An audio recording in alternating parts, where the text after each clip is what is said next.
if we just looked at things and said, well, it's been here for hundreds of years.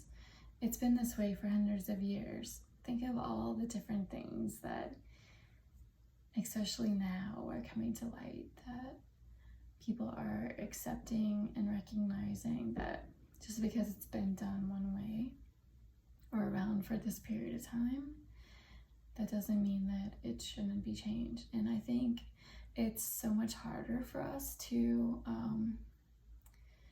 look at our own selves in the same light. For example, maybe you've been in a house or a situation or a circumstance for what you consider to be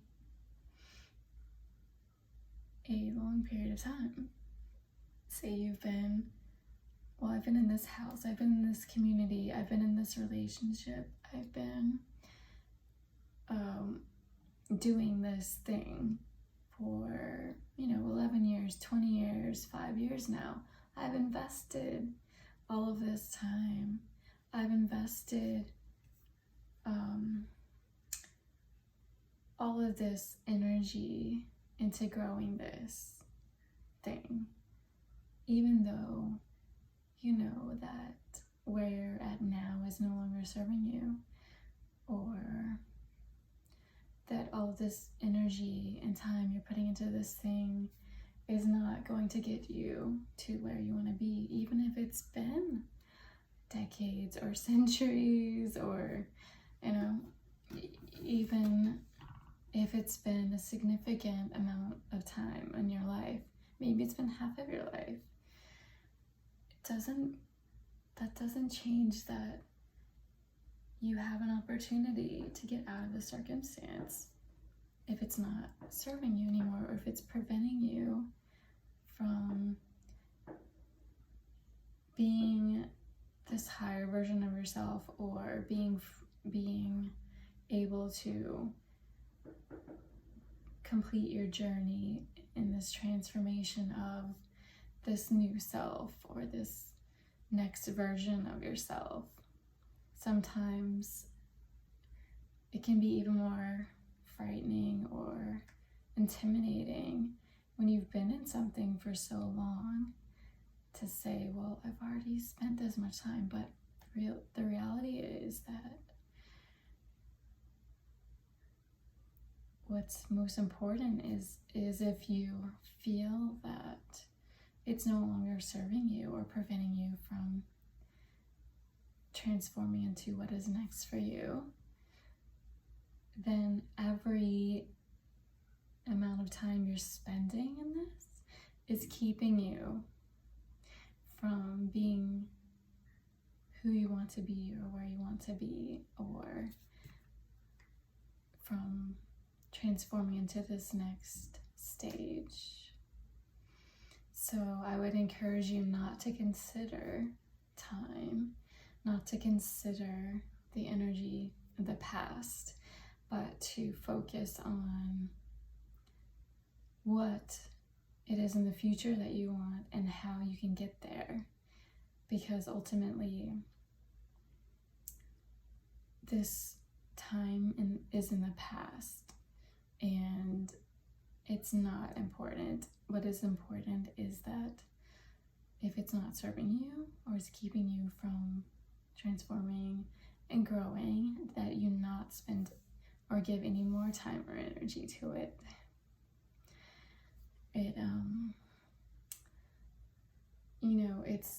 It's interesting to me if you look at the lifespan of like a butterfly or a moth.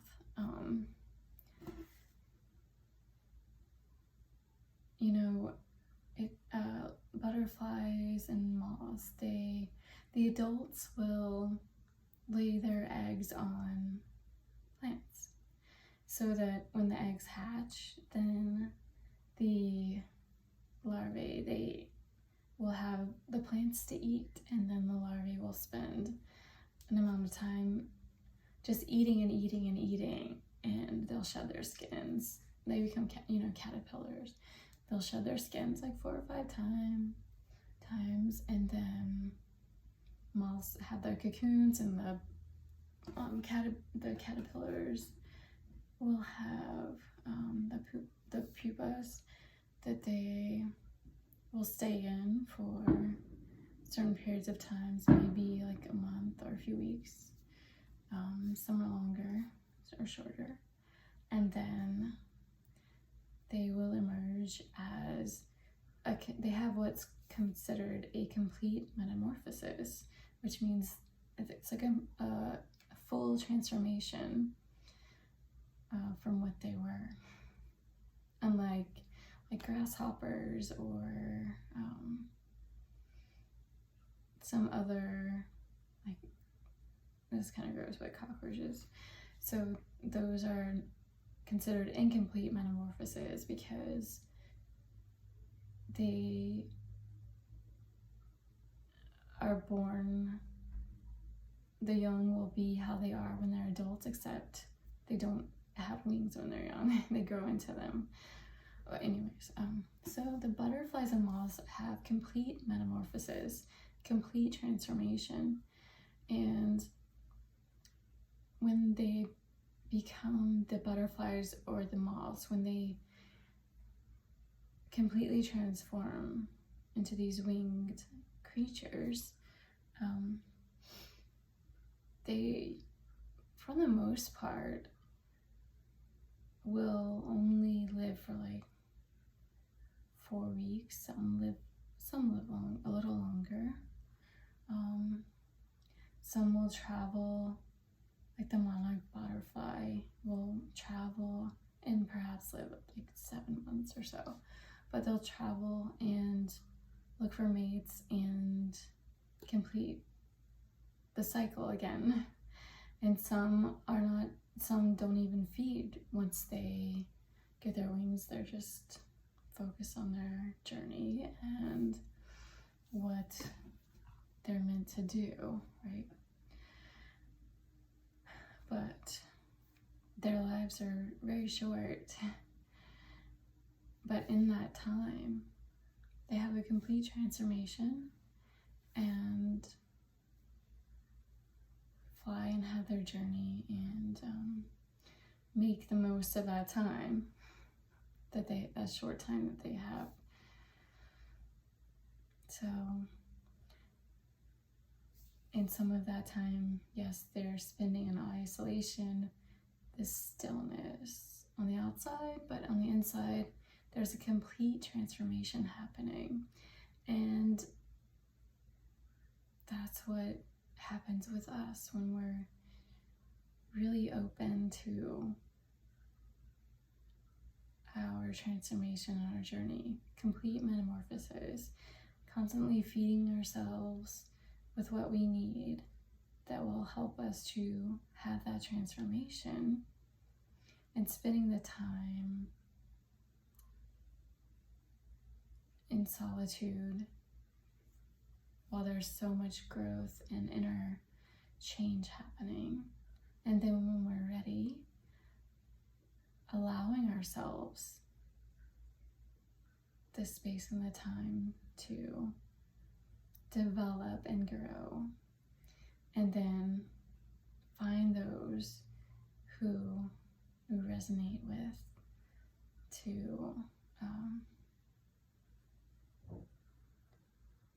to participate in our journey. And I don't think it doesn't, the time doesn't matter that you've been in your current situation. It's what you do going forward and how you use those lessons and those things that have helped you become who you are up to this point that will help propel you into your transformation and growth and allow you the freedom to spend that time that you need to can you hear the fireworks in the background? Allow you that space and time to reflect on that and release what is no longer helping you or what you need to develop and grow and transform into this next stage of your being. So, just some thoughts. All right, well, I think that's enough time that I've taken here now. So, I would love to hear your thoughts and what things you have found yourself releasing, or what time challenges you've had with your circumstances that have perhaps kept you from moving forward, and what you're doing to propel yourself and transform into your next stage. So thank you for your time as always here, and I will see you next Sunday.